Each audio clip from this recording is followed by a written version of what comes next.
మహిళల కోసం central bank of India ఇప్పుడు మీకు అందిస్తోంది గృహ రుణం. అతి తక్కువ వడ్డీ రేట్లకే ప్రత్యేక సెంటు గృహలక్ష్మి. పూర్తి వివరాలకు వెంటనే సంప్రదించండి 18003030.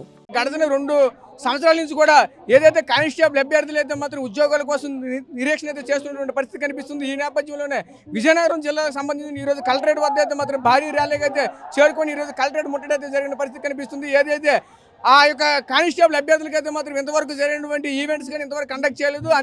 దాంతోపాటు ఏదైతే హోంకోర్టు రిజర్వేషన్ కూడా ఇంతవరకు కూడా కనీసం ఎటువంటి స్పందన లేకుండా అయితే నిమ్మక నీరెత్తినట్టయితే ఉంటున్నారని చెప్తున్న పరిస్థితి కనిపిస్తుంది. ఈ నేపథ్యంలో మనతో పాటు మాట్లాడడానికి ఆ అభ్యర్థులు అయితే ఉన్నారో వాళ్ళని మరిన్ని వివరాలు తెలుసుకునే ప్రయత్నం చెప్పండి. మీ ఆవేదన ఏంటి, ఎందుకు ఈ రోజు ఇంత భారీ ఎత్తున వచ్చే చెప్పండి. 2022 జనవరిలో నోటిఫికేషన్ వచ్చిందండి. వచ్చిన నుంచి ఇప్పటికి అప్పుడు ఈ ప్రిలిమ్స్ అయ్యాయి, ఈవెంట్స్కి డేట్లు ఇచ్చారు, క్యాన్సిల్ చేశారు, హోమ్ కార్డ్ రిజర్వేషన్స్ అన్నారు. 2 సంవత్సరాలుగా చదువుతూనే ఉన్నాం. ఇంకెంతకాలం చదవాలి? Home card reservations case clear చేయండి, మాకు ఈవెంట్స్ పెట్టండి. ఎంతకాలం అంటే ఎలా ఉండాలి? 2 సంవత్సరాల నుంచి ఉంటున్నాం. ఇంట్లో తల్లిదండ్రులు ఎంత కష్టపడి మాకు డబ్బులు వేస్తే ప్రతి నెల 31వ తేదీ వచ్చేటట్టు 1వ తేదీ డబ్బులు అడగండి మాకు భయం వేస్తుంది. 2 సంవత్సరాల నుంచి కష్టపడి తల్లిదండ్రులు చదివిస్తున్నారు. ఇందులో ఎంతమంది అండి ఉద్యోగస్తుల పిల్లలు ఉన్నారు, పేదింటి పిల్లలు ఎంతమంది చదివిన వాళ్ళు ఉన్నారు? వాళ్ళందరికీ ఎక్కడి నుంచి వస్తాయి డబ్బులు? 2 సంవత్సరాల నుంచి ఎవరు ఏ తల్లిదండ్రులు అండి చదివిస్తారు? గత ప్రభుత్వం ఏం చేసిందో అనవసరం. ఈ ప్రభుత్వం వచ్చింది, మేము ఎందుకు ఎన్నుకున్నాం? కేవలం మా నోటిఫికేషన్ క్లియర్ చేస్తారని ఈ విద్యార్థులందరూ కలిపి ఎన్నుకున్నారు. ఖచ్చితంగా ఈ నోటిఫికేషన్ క్లియర్ చేసి మళ్ళీ నోటిఫికేషన్ వేయాలి. చంద్రబాబు నాయుడు ఇంతకు ముందు 5 సంవత్సరాలు పరిపాలించినప్పుడు 2 సార్లు నోటిఫికేషన్ వేశారు. జగన్ గారు ఏం జరిగిందో వేయలేదు. కరోనా కావచ్చు, ఇంకేదైనా కావచ్చు, ఒక నోటిఫికేషన్ వచ్చింది. రిజర్వేషన్స్ వల్ల, హోమ్ కార్డ్ రిజర్వేషన్స్ వల్ల ఆగిపోయింది. ఇప్పుడు ప్రెజెంట్ ఇతను వచ్చారు, ఇస్తామని చెప్పారు. న్యూస్ పేపర్లో అడ్వర్టైజ్మెంట్ మాత్రమే వస్తుంది. ఇప్పటి వరకు ముందుకు ఏది జరగలేదు. ఇప్పుడైనా మేము చేస్తున్న ధర్నాన్ని దృష్టిలో పెట్టుకొని కనీసం ఇక్కడి నుంచైనా దీన్ని ముందుకు తీసుకెళ్ళి మాకు ఈవెంట్స్ కండక్ట్ చేసి మెయిన్స్ చేస్తే జాబ్ వచ్చినా రాకపోయినా నెక్స్ట్ మేము ఏం చేసుకోవాలో ఆలోచించుకోగలం. పేదింటి తల్లిదండ్రులు చదివిస్తున్నారు, వాళ్ళందరి పరిస్థితులు ఏంటంటే ఎంతకాలం చదివిస్తారు? 2 సంవత్సరాల నుంచి ఏ తల్లిదండ్రులు పెడతారు? అందరూ గవర్నమెంట్ ఉద్యోగస్తుల పిల్లలు కాదు ఇక్కడ. 2 సంవత్సరాల నుంచి ప్రతి నెల ఇంటికి నెల 31వ తేదీ వచ్చేటప్పటికి 5,000 వేయాలంటే మేము అడగలేకపోతున్నాం. ఎంతకాలం అని అడగగలం ఇంట్లో తల్లిదండ్రులకి? మా ఆవేదనను అర్థం చేసుకొని దయచేసి కొంత వేగంగా ఈ నోటిఫికేషన్ క్లియర్ చేస్తారని కోరుకుంటున్నాం. చంద్రబాబు నాయుడు గారికి ఈ విషయాన్ని తెలియజేస్తారని కలెక్టర్ గారి దగ్గరికి వచ్చి అభ్యర్థన పెట్టాలని ఎలా వచ్చాం.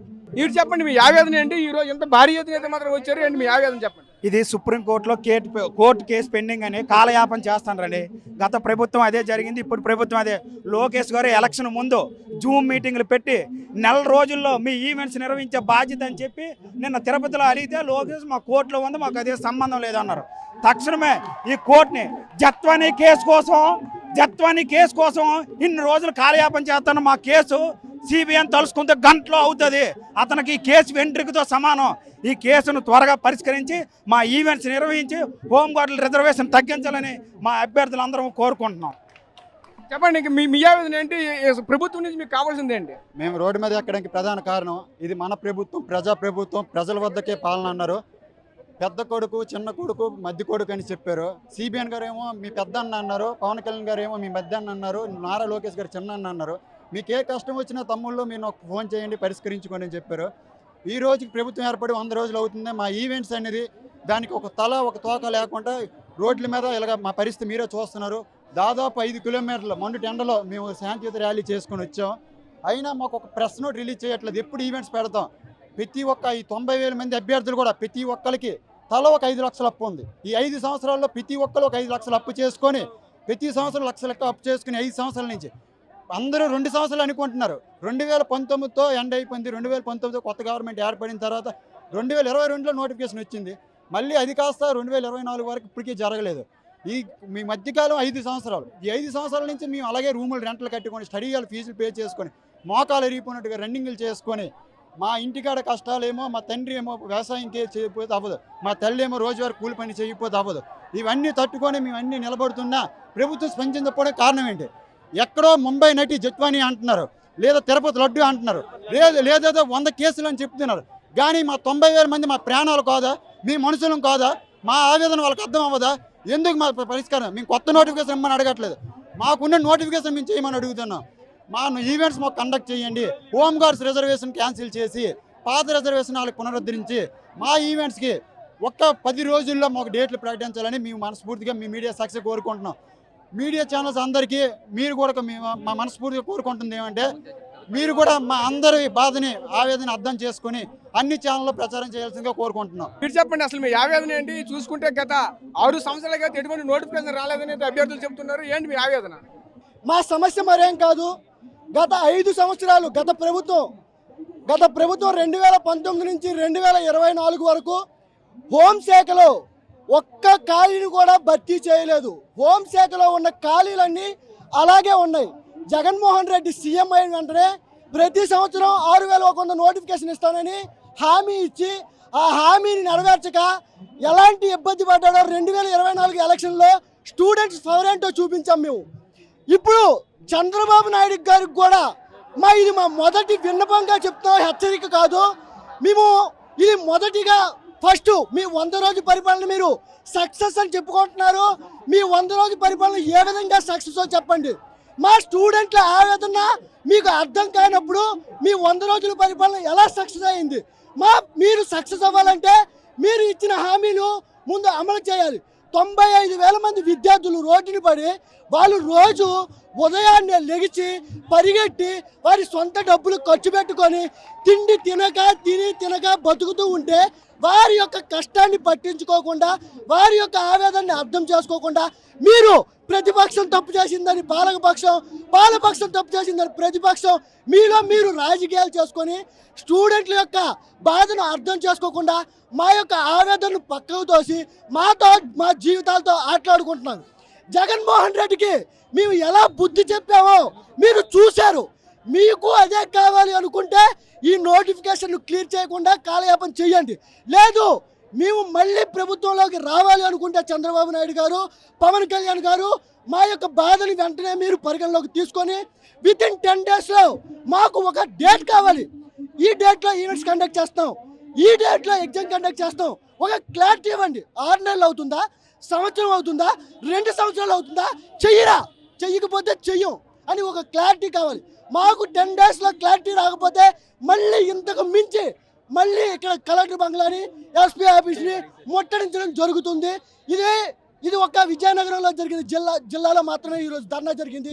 నెక్స్ట్ రాష్ట్రం మొత్తం ఒకే రోజున ధర్నా చేయడం జరుగుతుంది. మేమందరం ఏ యొక్క రాజకీయ నాయకులకు సంబంధించిన వాళ్ళం కాదు, ఏ యొక్క గ్రూపులకు సంబంధించిన కాదు.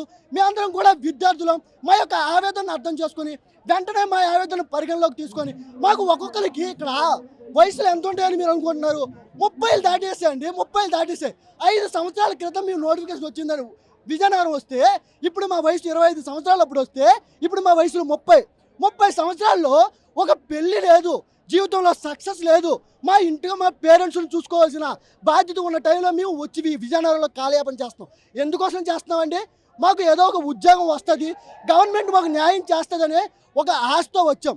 మా ఆశని మా ఆవేదనని చంద్రబాబు నాయుడు గారు, పవన్ కళ్యాణ్ గారు, హోమ్ మినిస్టర్ అనిత గారు అందరూ కూడా పరిగణలోకి తీసుకొని మా యొక్క ఆవేదన అర్థం చేసుకొని త్వరగా పరిష్కరిస్తారని మనవి చేసుకుంటున్నాం. పరిష్కరించని ఎడల స్టూడెంట్స్ సత్తా అంటే ఎలా ఉంటుందో జగన్మోహన్ రెడ్డి చూశాడు, ఈరోజు అనిపిస్తున్నాడు. మీకు అదే కావాలనుకుంటే మీరు అలాగే చేయండి. కొంతమంది స్టూడెంట్స్ రోడ్డు ఎక్కడానికి కారణం ఏంటంటే 2022 నవంబర్లోన notification police constable SI notification release అయింది.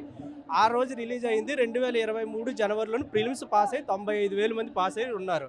2023లో సెలెక్ట్ అయింది. ఇప్పుడు 2024 సెప్టెంబర్ అయిపోయి అక్టోబర్ వచ్చి నవంబర్ వస్తే 2 సంవత్సరాలు పూర్తి అయిపోతుంది. కానీ మళ్ళీ ఎమ్మెల్సీ ఎలక్షన్లు ఉన్నాయనుకుని జగన్మోహన్ రెడ్డి గారి ప్రభుత్వంలో ఉన్నప్పుడు ఈవెంట్స్ డేట్ ఇచ్చిన వాళ్ళు పోస్ట్ పోన్ చేసేసారు. ఇప్పుడు మళ్ళీ ఎలక్షన్ కోసం పోస్ట్ పోన్ చేసిన ఈవెంట్స్ ఇప్పుడేమో కంప్లీట్ చేయలేదు. పైగా హోంగార్డులు కేసు వేశారని చెప్పారు. ఆ కేసు 2013లో వేశారు, 16లో వేశారు. అప్పుడు క్లియర్ అయిన గవర్నమెంట్ కేర్ తీసుకొని ఎలక్షన్ ముందు క్లియర్ చేసిన కేసుని ఇప్పుడు ఎందుకు చేయట్లేదు? హోంగార్డులు కాకుండా మళ్ళీ జగన్మోహన్ రెడ్డి గారి హోంగార్డులు రిజర్వేషన్ పెంచేశారు. వాటిని తగ్గించేసి యథావిధి రిజర్వేషన్ ఇచ్చేసి ఇప్పుడు స్టూడెంట్స్ అందరికీ త్వరగా ఈవెంట్స్ పెట్టి ఈ నోటిఫికేషన్ క్లియర్ చేయడం వల్ల 95,000 మంది ఫ్యామిలీస్, మెయిన్ స్టూడెంట్స్ మాత్రమే కాదు 95,000 మంది ఫ్యామిలీస్ రోడ్డు మీద ఉండిపోయి, జగన్మోహన్ రెడ్డికి అయితే ఈ స్టూడెంట్సే కేవలం పోవడానికి కారణం, ఈ నిరుద్యోగులే కారణం. అలాగే ఇప్పుడు చంద్రబాబు నాయుడికి త్వరలో ఎమ్మెల్సీ ఎలక్షన్లు ఉన్నాయి. త్వరలో ఎమ్మెల్సీ ఎలక్షన్ లోపు ఇది కానీ క్లియర్ చేసుకోకపోతే జగన్మోహన్ రెడ్డి గారికి జరిగిన గతే మళ్ళీ ఇప్పుడు పడుతుందని తెలియజేస్తున్నాం.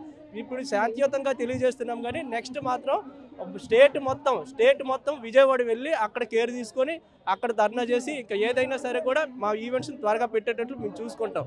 ఇప్పుడు మామూలుగా కలెక్టర్ ఆఫీస్ తెలియజేయడానికి కోసమనే వచ్చాం. ఒకటే చెప్తున్నారు, ఏదైతే ఈ అభ్యర్థులు అయితే ఉన్నారో ఇదంతా కూడా ఒకటే చెప్తున్నారు, ఏదైతే గత ప్రభుత్వానికి పట్టినటువంటి దుస్థితి ఈ ప్రభుత్వానికి కూడా పడుతుందని చెప్తున్న పరిస్థితి కనిపిస్తుంది. ఈ రోజు అయితే సామరస్యంగా చెప్తున్నాము, ఏదైతే రానున్నటువంటి ఎమ్మెల్సీ ఎన్నికల్లో వారికి మరి ఏదైతే గత ప్రభుత్వానికి బుద్ధి అయితే ఏ విధంగా చెప్పామో అదే విధంగా అయితే ఈ రోజు కూడా ఉమ్మడి కూటమి ప్రభుత్వానికి కూడా అదే విధంగా బుద్ధి చెప్తామని మరోవైపు చెప్తున్నారు. ఏదైతే ఆ రోజు ఇచ్చినటువంటి వాగ్దానాల ప్రకారం ఈ రోజు కూడా మా ఏవైతే ఈవెంట్స్ ఉన్నాయో ఈవెంట్స్ అయితే ఖచ్చితంగా నెరవేర్చాలని ఏదైతే ఈ రోజు భారీ ఎత్తునటువంటి ఏర్పాటు అయిన భారీ ఎత్తున ర్యాలీగా వచ్చినటువంటి ఈ యొక్క కానిస్టేబుల్ అయితే ఆవేదన అయితే మాత్రం చూపిస్తున్న పరిస్థితి కనిపిస్తుంది. ఏదేమంటే ఒకటే చెప్తున్నారు, తల్లిదండ్రులు అయితే మాత్రం మాకు చాలా ఇబ్బందులు పడైతే మమ్మల్ని ఈ రోజు కష్టపడి అయితే చదివిస్తున్న పరిస్థితి కనిపిస్తుంది. ఈ రోజు గత 5 నుంచి 6 సంవత్సరాల నుంచి అయితే మాత్రం ప్రతిరోజు ఇలా మేము మనోవేదనతో అయితే మేము బాధపడుతున్నామని ఈ యొక్క ఏదైతే నిరుద్యోగులు అయితే ఉన్నారో ఈ రోజు చెప్తున్న పరిస్థితి మాకు కనిపిస్తుంది. కెమెరా పర్సన్ నాయుడుతో రాజేష్, RTV విజయనగరం నుంచి. మరిన్ని వీడియోస్ కోసం ఛానల్ ని సబ్స్క్రైబ్ చేయండి, లేటెస్ట్ అప్డేట్స్ కోసం వాట్సాప్ ఛానల్ ని ఫాలో చేయండి అండ్ లింక్ డిస్క్రిప్షన్ లో ఉంది.